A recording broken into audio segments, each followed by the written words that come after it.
The alarm tore through the medical bay before I even understood what it meant. But blood alerts on our station are rare. My species does not bleed the way most do. We bruise if someone breathes on us too hard.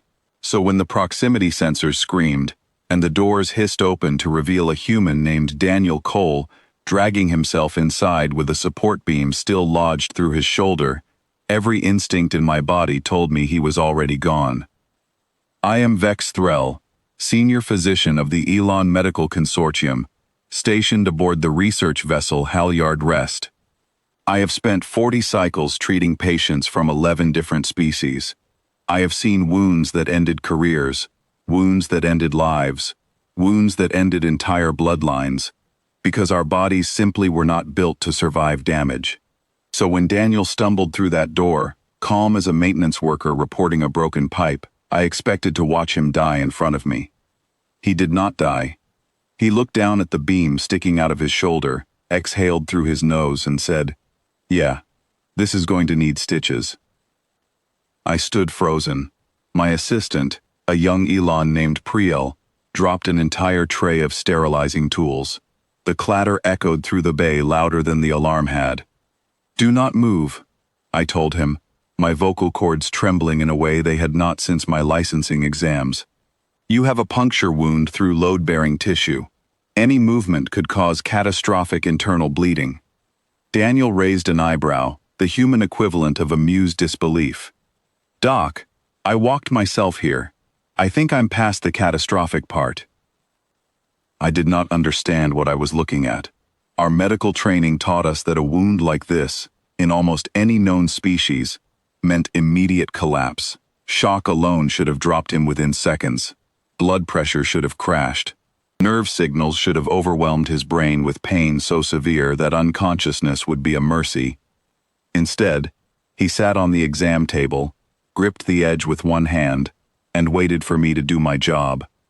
I approached carefully, scanning him with every instrument we had. His heart rate was elevated, yes, but nowhere near failure. His blood pressure had dropped, but not into the danger zone our charts described for a wound this size. His pain readings, which I checked twice, because I assumed the sensor was broken, registered as severe but not incapacitating. "How is this possible?" I asked, more to myself than to him. "We're built stubborn," Daniel said. "Bodies figure it out. Adrenaline kicks in, blood vessels near the wound tighten up, brain filters out most of the noise so you can keep moving if you have to. It's not fun, but it works."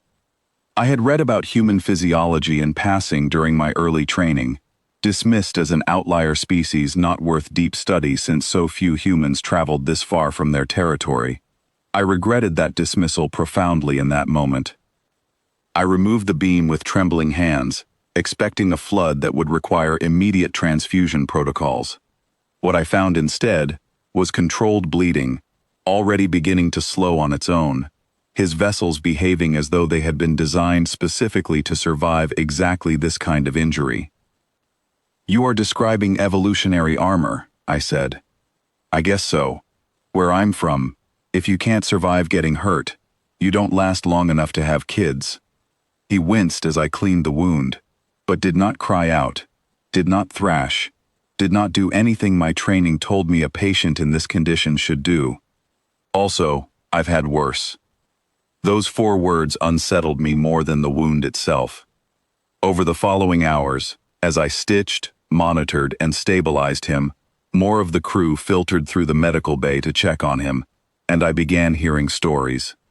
A human engineer named Grace Turner mentioned the time Daniel dislocated his knee fixing a coolant line and simply popped it back into place before finishing the repair.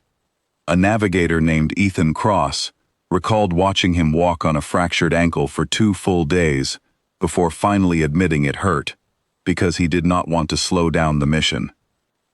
I found myself asking Daniel directly, once the sedative I gave him started easing him toward sleep, "Does it not frighten you, being injured this badly?" He considered the question longer than I expected. "It's not that it doesn't scare me. It does, a little. But panicking doesn't fix anything. If I fall apart every time something goes wrong, I'm just one more problem for everyone else to deal with. So you breathe, you assess, you keep moving. Your body will tell you when it's actually done. I did not sleep that night. I stayed in the medical bay reviewing every scan, every reading, cross-referencing it against the textbooks I had trusted my entire career. Nothing matched. Our species built entire hospitals around the assumption that trauma meant collapse. Humans, it seemed, built their entire culture around the assumption that trauma meant inconvenience. 3 days later, a hull breach in the lower cargo section put that theory to its most severe test yet. I was reviewing patient files when the emergency klaxon sounded, a deep, pulsing tone that meant structural failure somewhere on the ship. I rushed toward the bay doors just as 2 crew members carried in an unconscious Elan technician. Her chitin cracked along one side from flying debris. Behind them came Daniel, moving under his own power despite a visible burn across his forearm and a limp that suggested serious damage to his leg. "Help her first," he said immediately, nodding toward the technician. "I can wait." "You are injured," I said, already reaching for him. "She's worse off. I've got time." He lowered himself into a chair near the wall, pressing a torn piece of his uniform against the burn, and waited without complaint, while Priel and I worked to stabilize the technician's fractured shell. It took nearly 40 minutes before I could turn my attention to him. In that time, he had not moved from the chair, had not called out, had not shown any sign that the burn covering a significant portion of his arm was causing him anything beyond mild discomfort. When I finally examined him, the wound was deep enough that our own medical guidelines classified it as requiring immediate sedation and stabilization to prevent shock. He was reading a maintenance manual on a hand terminal with his uninjured arm. "You could have gone into shock," I told him, equal parts frustrated and amazed. "You should have told someone immediately." "She had a cracked shell, Doc. That's worse than a burn." I made the call that made sense. He set the terminal down and let me clean the wound, his jaw tightening only slightly as I worked. Besides, panicking about it wasn't going to heal it any faster. I began to understand, slowly, that what I was witnessing was not recklessness. It was not an absence of pain, or fear, or the instinct towards self-preservation. It was something else entirely, a deliberate choice to function despite all three, built into humans so deeply that most of them did not even recognize it as remarkable. When I finally asked Daniel why his species seemed built this way, he shrugged with his good shoulder. "Our planet's rough," he said.